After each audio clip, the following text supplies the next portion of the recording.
Ito na ang pinakamasarap at pinakamadaling banana moist chocolate cake na naluto ko. Pwede nang lutuin ito direkta sa kawali. Napakadali lang pong gawin at no need na ng oven. Tara, samahan niyo akong magluto nito. Sa recipe ito, gagamit tayo dito ng 3 pirasong medium size na saging. Yung green na saging, good for baking, or kung walang available, pwede din namang lakatan. I-mash lang natin ito, and about 1 cup of mashed banana po ang ating gagamitin. Gagamit din tayo dito ng 2 pirasong malalaking itlog, 1 teaspoon of vanilla, gagamit tayo dito ng 2 cups of all-purpose flour, 1 teaspoon baking soda, and 1½ teaspoon baking powder. Nag-add din tayo ng 1 teaspoon of salt, 3/4 cup cocoa powder, Dutch po ang ating ginamit, at 1½ cups brown sugar. Mix until well combined. Sa ating liquid mixture, nag-add tayo ng 1 cup of evaporated milk at 1/2 cup of warm water. Pwede ding oil ang inyong gagamitin dito. Pwede nyo i-substitute ang water sa oil. Nag-add tayo ng 1/4 cup of white chocolate.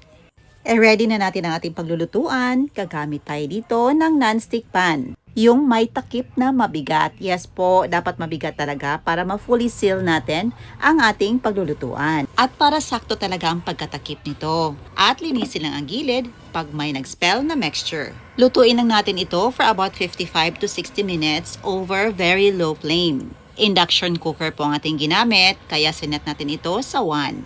And after 55 minutes, ito na, chinek na natin. Nag-dry na yung top nito at na-fully cook na. Of course, ito-toothpick test muna natin. And when it comes out clean, that means luto na.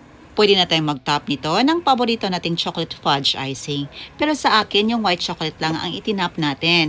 Takpan na natin ito ng mga about 1 minute until na mag-melt yung chocolate natin. After 1 minute, i-turn off na natin ang heat. Papalamigin muna natin for about 10 minutes bago natin i-serve. Mas masarap itong kainin lalo na pag nag-set or nilagay nyo muna sa loob ng refrigerator.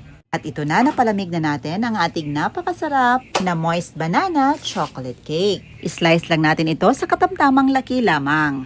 Napakadali lang talaga nitong i-prepare at lutuin. Direkta sa pan lang, meron ka ng napakasarap na cake.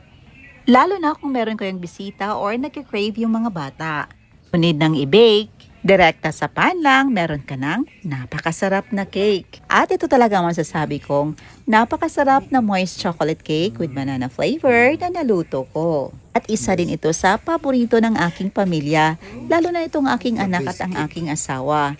Naka 3 slices pa yung aking anak at paborito talaga niya ang merienda na ito. The best itong pangnegosyo, kaya ilista nyo na ang full ingredients nito. Ayun lang po, salamat sa inyong panonood. See you in my next vlog. God bless you all and stay safe everyone.